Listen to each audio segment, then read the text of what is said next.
எங்கள் வீட்டில் இன்றைக்கி என்ன ஸ்பெஷல்னு பார்க்குறீங்களா? எதுவும் ஸ்பெஷல் இல்லை ஃப்ரெண்ட்ஸ், பஜ்ஜி தான். கிளைமேட்டில் ரொம்ப சூப்பராக இருந்தது. சூப்பராக இருக்கும், பஜ்ஜி சாப்பிடணும் போல் ஆசையாக இருக்கே அப்படின்னு சொல்லிட்டு நான் சொன்னேன்.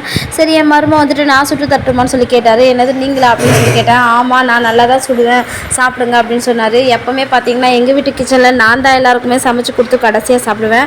ஆனால் இந்த தடவை வந்துட்டு நான் சுட்டு தரேன் அப்படின்னு சொன்னார்.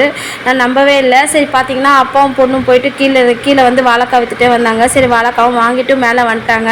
சரி, நானே கண்டிப்பாக சமைச்சு தரேன் அப்படின்னு சொன்னார். சரி, போய் சமைங்க அப்படின்னு சொன்னோன்னே போய் கஷ்டப்பட்டு வாழைக்காலாம் கட் பண்ண ஆரம்பிச்சிட்டாரு. எனக்கு ஒரே சிரிப்பு தாங்கலை. சரி, நிறைய டைம் நான் வந்து எல்லாருமே சுட்டு கொடுத்துருக்கேன், எல்லாருமே சாப்பிட்ருக்காங்க. இதான் ஃபஸ்ட் டைம் அவங்க சுட்டு நான் சாப்பிட போகிறேன். சுட்டு எடுத்துகிட்டு வந்துட்டாங்க பாருங்கள். உடச்சக்கல்ல கூட இல்லை, உடச்சக்கல்ல இல்லாமல் சட்னியும் செஞ்சுருக்காங்க.